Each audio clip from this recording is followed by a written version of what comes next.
ल आइयो के अरे अब रानी मल है। अब यो गाउँ ल्याएर बनाएर छन् तिनले, ठिकै हो है। अब पाल्पा भैरव स्थानको यात्रामा छौँ अहिले। त्यहाँबाट कहाँसम्म पुग्नु थाहा छ। यति बेला हामी के भन्छ अरे बत्रा भन्ने होइन, बत्राको फाँटमा छौँ। ल अब हामी कालीगण्डकी पुल तर्दैछौँ। कालीगण्डकी पुल तरिसकेपछि हामी स्याङ्जाबाट पाल्पा पुग्छौँ। यो हो कालीगण्डकी पुल, पारिस स्याङ्जा।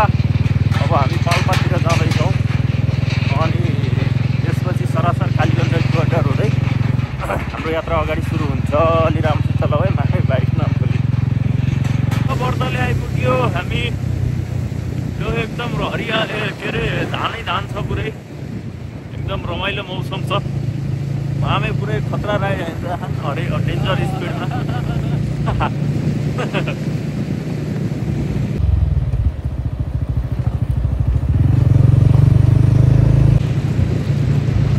मैले मेरो क्यापलाई उल्टो गराइसकेको छु। उल्टो हुँदाखेरि चाहिँ यहाँ यो हावाको यो बर्नौली प्रिन्सिपल अनुसार चाहिँ मेरो तल आउँदो रहेछ जस्तो लाग्यो। आँखामा मेरो हावा आयो। अब अहिले हामी करिब 60 बजार आइसक्यो। अब यतातिर कालीगण्डकी छ पुरै है। यो चाहिँ 60 बजार भन्ने ठाउँ हो, पाल्पा जिल्लाको रम्बा गाउँपालिका अन्तर्गतको पर्छ होला सायद। पहिला यहाँ केही नै थिएन, बजार सजार केही नै थिएन। अहिले एकदम बजार बसेको रहेछ। ल अब यहाँबाट यता दाहिने लागे कलेङ गइन्छ, तर हामी दाहिने जाँदैनौँ। हामी यता जान्छौँ सिधै। यहाँबाट अब हामी हुगी हुँदै पिपल डाँडा निस्किन्छौँ। जता जसरी हिँडे पनि उस्तै बाटो छ, यहाँ उस्तै देखिन्छ। कालीगण्डकी कोरिडोर बनिसकेपछि यो भेगमा चाहिँ एकदमै धेरै सहज भएको महसुस गर्न सकिन्छ। हामीलाई एकदमै धेरै एक्सेस बढेको छ यता बुटोलतिरको लागि र चितवन जानको लागि। गजब छ।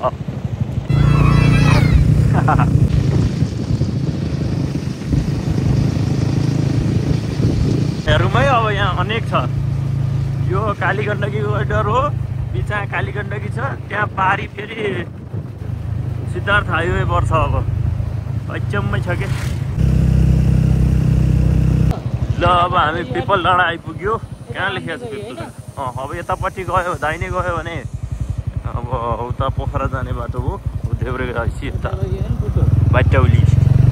कहाँ बुटोल हुन्छ, बटौली हो नि हाम्रो। डाँडाबाट अगाडि लगाइसकेको छ। अब उता तानसेन जानेतिर कति बजेको नि, कति बजे बेलामा हामी त्यहाँ लेख्छ होइन, त्यहाँ बजे लेख्छ है 0:48 12:55 भनेपछि हामी त छिटै आइयो त। तिमी त डेन्जर राइडर भयो त है। त यति टाइममा त जसले ल्याउनु पर्थ्यो, हामीले ल्याए ठिक छ। यो बाटोको फेरि दिगदार के छ भने अब यता ठुल्ठुला बस अगाडि लाग्यो भने ओभरटेक गर्ने आपत छ। बाटो साँगुरो छ, दिमाग खराब छ कि। त्यस्तै अनेकै छ के अरे। यहाँ पाल्पा आइसक्यो। यो अन्नपूर्णदेखि नै छोड्यो होइन अहिले। ल हानियो ओभरटेक हानियो। करिब 15-20 मिनटपछि। बधाई छ मामे तिमीलाई। यसलाई पनि हान्छौ। यसलाई त नाने नि हुन्छ, केही फरक पर्दैन। ल हारे भन्ज्याङ आइपुग्यो। अब हामी यहाँ पेट्रोल हाल्छौँ, त्यसपछि फेरि अगाडि बढ्छौँ। पेट्रोल पम्प पुरानो स्टाइलको रहेछ। ल है ल, we are already at Tansen Bazaar. अब हामी यहाँबाट त्यो उता रिडी जाने बाटो कता हो त्यो खोज्छौँ। त्यहाँबाट उता जाने भने अनि आउँदो रहेछ जस्तो लाग्यो बाटो। म्यापमा हेरेको मैले, अहिले म्यापमा त देखाएको छ। अब त्यो म्याप हेर्दै जाने हो हामी। अहिले हिँड नि तिमी सिधै।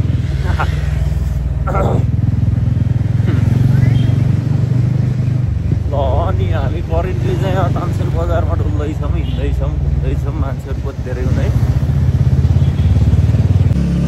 यो पुरानो स्टाइलको गल्ली रहेछ है, उकालो डेन्जर रहेछ। ल कहाँ आइयो है, पुरानो स्टाइलको गल्ली यही हो तानसेन दरबार। तानसेन दरबार यही हो। अब क्या नि त भैरव स्थान मन्दिर त तल जाने रहेछ कि। तानसेन आइयो। ल फेरि यहाँ कोसँग हो, यहाँ गर्लफ्रेन्डको पछाडि बसेर अनि यहाँ गर्दै हिँडेको हो कि गराउँदै भन्ने हुनसक्छ। यी हुन् फेरि, अरू कोही होइन। यिनलाई हो गर्ने। ल अमेरिकन डबल सेट आयो मलाई चिया लबर।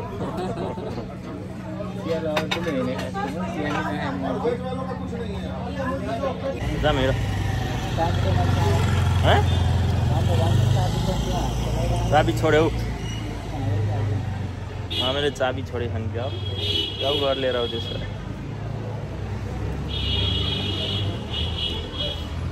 मामेले चाबी त छोडेको थिएँ अनि त्यहाँको त्यो वेटर भाइले मलाई दिएको चाबी चाहिँ अहिले त्यही नै पठाइदिएँ।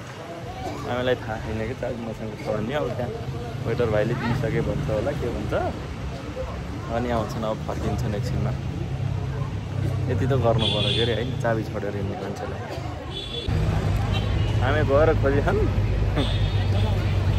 अनि मस्जिद छ भने त पाएपछि आयो, यहाँ फर्किए खाने। मैले तिमीलाई के अरे चाबी छोड्यौ मामे भनेर भनेको, तिमीले सुनेनौ अघि। नसुनेपछि अब यसो कन्टेन्ट बनाइदिएको हो कि। ए दिन नि पऱ्यो है। ल राम्रोसित चलाऊ। हामी अब एकदम पूजा गर्छ भनेर नरिवल सरिवल के हो लिएर हिँड्छ। बिहान पनि मन्दिर गएको आउने एउटा उइस चाहिँ के हो भन्दा शौचालय यता रहेछ मन्दिर। उइस चाहिँ के भन्दा सबैको कल्याण होस्। उइस चाहिँ सबैको कल्याण होस् भन्ने अरे। यो अब राष्ट्रिय कल्याण होइन अभियान, राष्ट्रिय कल्याण अभियान रहेछ हामीको। यही अभियानमा सबैले साथ दिनु होला। क्युआर अहिले पठाइदिन्छन्। भतिजीले पनि साथ दिएछ मलाई। क्युआर पठाइदिउँला अहिले। अब कसलाई चाहिन्छ फेरि स्वेच्छा हो। स्वेच्छा हो। 5000 भन्दा मुनि नगर्ने नि पाइयो। होइन केही छैन, नगरे नि हुन्छ। गर्दै नगरे नि पाइयो, 5000 मुनि नगरे नि पाइयो। स्वेच्छा हो अरू सबै आफ्नै इच्छा। ल भैरव स्थानको मन्दिर चाहिँ सेन वंशी राजा गुन्दसेनले बनाएको रहेछ 16औं शताब्दीमा। पछि चाहिँ अरू कसले मर्मत सर्मत गर्ने क्यार्ने यताउता हेनतेन गरेर जस चलिरहेको रहेछ। बजाउनु घन्टी।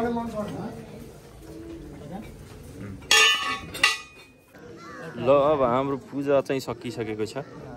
त्यसपछि हामी यहाँ अब माथि यता यो जोस यो धौलागिरी रेन्ज, ठ्याक्क धौलागिरी देखिँदो रहेछ। अन्नपूर्ण रेन्ज थियो, मनासले हुनुपर्छ। जोस राम्रो देखिँदो रहेछ यहाँबाट हिमालको भ्यू। यहाँ चाहिँ मन्दिर छ, भैरव चाहिँ यहाँ भित्र हुनुहुन्छ। त्रिशूल छ, यहाँ चढाउने ठाउँ छ। मलाई चाहिँ रमाइलो लाग्यो ठाउँ एकदम। यदि तन्त्र विद्यामा चाहिँ बन्न चाहनुहुन्छ नि यहाँ आउनु होला है त। ल एउटा फोटो खिच्छौँ। तपस्या गर्ने ठाउँ हो क्या। यहाँबाट चाहिँ फर्क्यो। अब हामी हाल परे रानी महल पुग्छौँ। हाल नपरे नि पुग्छौँ भनेको। अब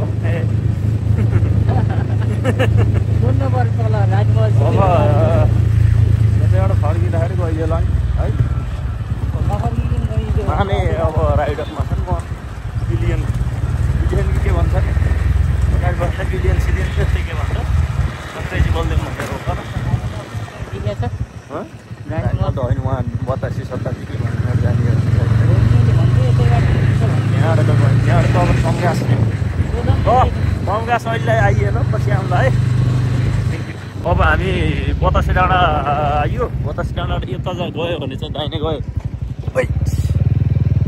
तानसेन गइन्छ। अनि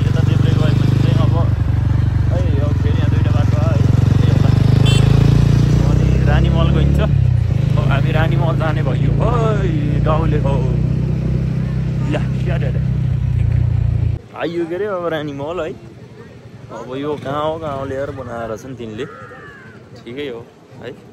अहिले त अब अलि कलर गएको बेला परेछ, हामीले कलर भएको बेला परेछ, म रङ लगाएको बेला आउँथेँ भन्दैछन् मलाई।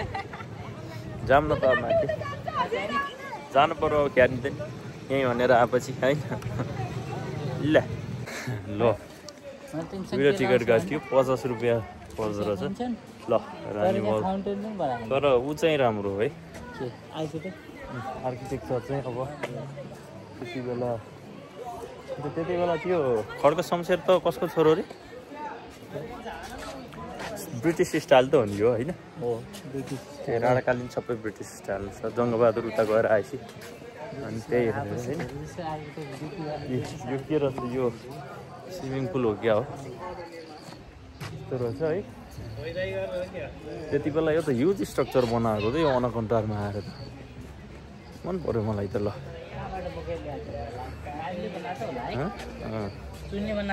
यता चाहिँ कालीगण्डकी इज फ्लोइङ।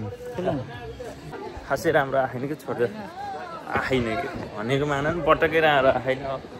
ल अब हामी महलभित्र प्रवेश गर्दैछौँ।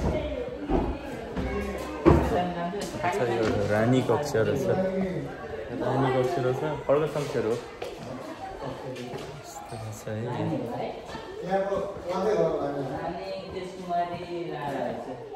तेजकुमारी राणा यता कहाँ गइन्छ त नि? अब यो त भ्यू हेर्ने ठाउँ रहेछ है, रानीले भ्यू हेर्ने ठाउँ है। यस्तो छ भ्यू च्याट्ट। ल अब अगाडि बढौँ।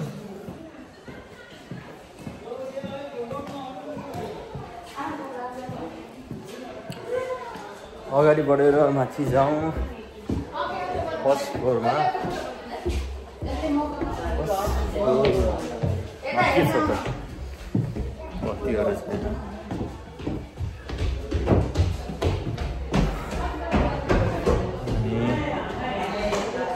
सङ्ग्रहालय रहेछ, यस्तो भाँडाहरू रहेछ यो जस्तो छ है। अनि यहाँ मूर्तिहरू रहेछ। यहाँबाट यता पनि फेरि भ्यू हेर्न सकिन्छ है। अनि अगाडि जाउँ न अब। जान्छु छोडेर ल।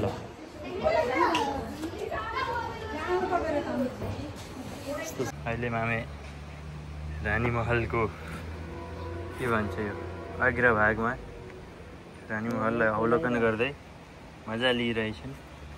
के सोच्दैछौ तिमी? ल भन। रानी बिनाको तेस्रो पटक रानी महल त्यही सोच्दैछु। अर्को पटक चाहिँ पक्कै पनि रानी सहित आउँछु भन। आउँछु त कहाँ भन्नु त, शुभकामना दिन। अनि सबैको कल्याण होस्। हामीले अब रानी महल हेरियो के अरे, अनि अब फर्किने भने हामी अब कुन बाटो फर्किने भन्ने छ यहाँ। यो चाहिँ जाने कहाँ हो त? यता होइन त? यो कोरिडोर यो हो कि होइन त? ल भन्छ कोरिडोर त यतै रहेछ। ऊ त्यतै रहेछ होइन? यो त के रहेछ त्यो? कहाँ जानु रहेछ यो त? अब उता जोड्यो नि त, अर्कोले जोडेको पाल्पा र अनि त्यो गुल्मी होला, त्यो जिल्लै जोड्न त पर्यो के अरे। तिनीहरू पनि आउनु पर्ला नि यता रानी महल हेर्न आउनु पर्यो, सबै आउनु पर्यो। त्यो कोरिडोरको होइन होला भन्ने हो अजम्सन। कोरिडोरले उता जोड्ने जस एक्सेस बनाइदियो भए छुट्टै कुरो हुन पनि सक्छ है। ल बाई, हामी अब जान्छौँ। अब त्यही हो, यहीँबाट अब भ्लग चाहिँ नबन्न सक्छ, बन्न पनि सक्छ। ल सी यू मामे। ल खासै केही पाइएन यहाँ खाजा। अब सबैको कल्याण होस्। चाउमिन रहेछ, चाउमिन खाइदिउँ भन्ने भयो, त्यही खान लाग्छ। यो खाएर अब हामी जान्छौँ।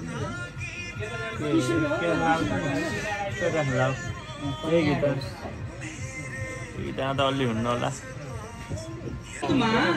त्यो मान्छे मात्रै खुसी हुन्छ जो मान्छेमा भगवानप्रतिको समर्पणता हुन्छ, उपासकहरूको भगवानप्रतिको प्रेम हुन्छ, भगवानप्रतिको भाव हुन्छ, दामोदर मेला त्यो मान्छे सबै मुस्कुराउन सक्छ। त्यसलाई दुःख पीड वेदना परे पनि सबै